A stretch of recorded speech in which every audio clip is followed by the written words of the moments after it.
We all know that nothing lasts forever. Doesn't matter what you're talking about. Marriage. Most marriages end in divorce.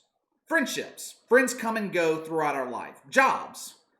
We millennials, we normally don't stay at a job very long because companies have gotten so greedy today that they don't take care of their employees the same way they did 25, 30 years ago. Nothing lasts forever, especially dynasties in sports. The Golden State Warriors have arguably had the greatest dynasty in the NBA since the Jordan Bulls in the 1990s. You could actually make the case that the Warriors had a bigger impact on the NBA than the Bulls did, at least in terms of how the game is played on the court. The Warriors transformed the NBA. They basically eliminated the center position, made guys like Dwight Howard a liability to have on the court. They were so efficient from deep that it's pretty much a requirement now that every position on the floor be able to shoot the three ball. 5 straight appearances in the NBA Finals, 3 championships. They broke the Bulls' record for most wins during the regular season by going 73-9 back in 2016. They started that year 24-0, an NBA record. They won 54 straight home games from January of 2015 to March of 2016.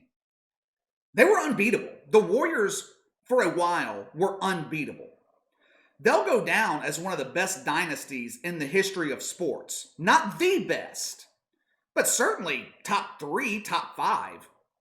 And now, it's all over. It's over. You could say it ended last season when Kevin Durant left and the injuries to Steph Curry and Klay Thompson. But Golden State was expected to be contenders again this season. They had a 1-year break, kind of like the Bulls had. They had that 18-month break in the mid-90s when Michael Jordan decided to retire after his dad died, went and played baseball. Steph Curry and Klay Thompson were expected to come in this season well-rested. Golden State had a high draft pick. They had a big pick in the draft. They selected James Wiseman second overall the other night.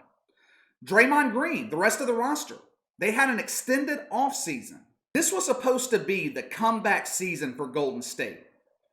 But that dream fell apart when Klay Thompson suffered what is being called a significant Achilles injury. Any Achilles injury is a death sentence for an NBA player. Klay Thompson's going to miss his second straight full NBA season. And you've got to ask the question, will he ever come back? I mean, this is a huge deal. Normally, NBA players don't ever get back to the player they once were once they tear that Achilles. It is usually a career-ending injury. Now, I'm not saying their career ends, immediately. Sometimes they come back, but they're never the same player. DeMarcus Cousins, he tore his Achilles back in January 2018. That was damn near 3 years ago. He's played in 30 regular season games since. Signed with the Lakers last summer. Followed Anthony Davis down there to play with LeBron in LA. Ended up tearing his ACL in practice, which is common once you go through an Achilles injury. Other injuries are soon to follow, in most cases anyway. I could sit here and list player after player who was never the same after tearing their Achilles. Rudy Gay, Chauncey Billups, Kobe Bryant. Kobe Bryant tore his. I mean, he was 35 and he was well past his prime when he did, so he was already on the decline of his career, but he was never the same. My point is, odds are, after missing what will eventually be 3 years of basketball, multiple leg injuries, he tore his ACL on his other leg last year, and now with this Achilles tear, it is not outlandish to say that the NBA career of Klay Thompson could very well be over. Now the question is, how does this affect the future of the Golden State Warriors? And I'm talking beyond this season. This season is essentially over. Golden State, they're probably going to still be good enough to make the playoffs, but they're not anywhere close to good enough to win the NBA Finals without Klay Thompson. He was their second best scorer and their best perimeter defender. His value is immeasurable. He gets, a lot of praise for his offense, but his value defensively is immeasurable. Every night, Steve Kerr could rely on Klay Thompson to take away their opponent's best perimeter scorer. This took a lot of pressure off Steph Curry. They could kind of hide his deficiencies on weaker offensive scores because Steph Curry's not the best defender. Golden State was 11th in defensive rating Klay Thompson's last season back in 2018-19.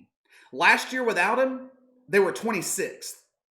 Now, they're going to have to rely on guys like Andrew Wiggins or Eric Pascal to defend elite wing players like Kawhi Leonard, Luka Doncic, Jamal Murray. Oh, and guys like LeBron James. I haven't even talked about how they're going to miss him on the offensive end. Steph Curry has always been their primary scorer.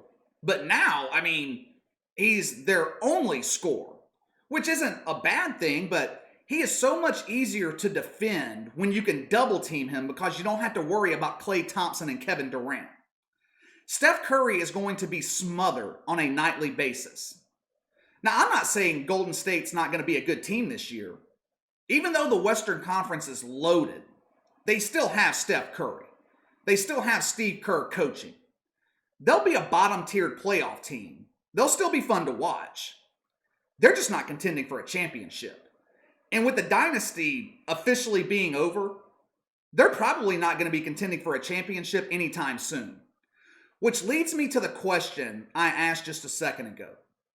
How does this Klay Thompson injury affect the future of the Golden State Warriors?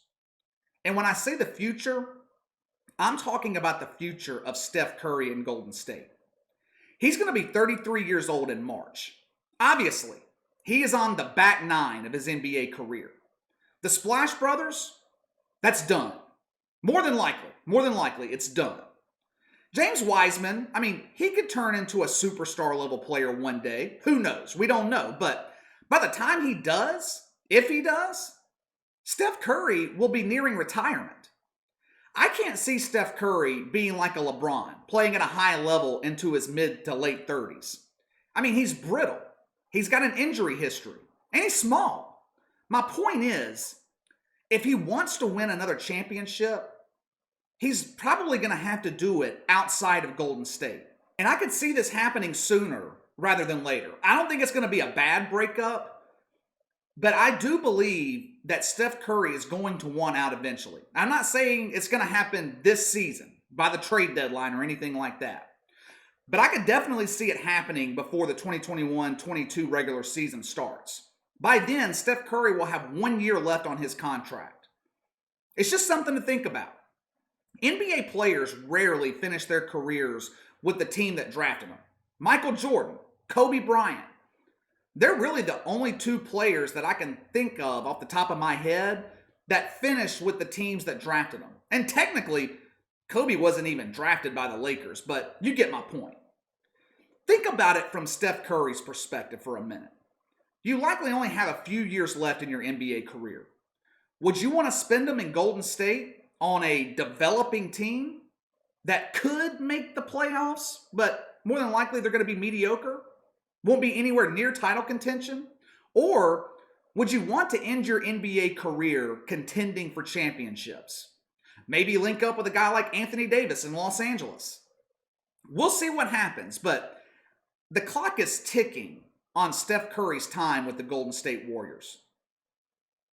All right, that's all for today. Hit that like and subscribe button. Click the notification bell to receive all notifications from the channel. Leave me a comment in the section below. Do you think Steph Curry will end his career in Golden State? Or do you think he's going to eventually want out and request a trade?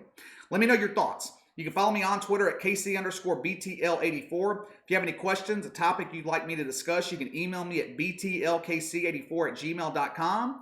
I'll see you guys next time.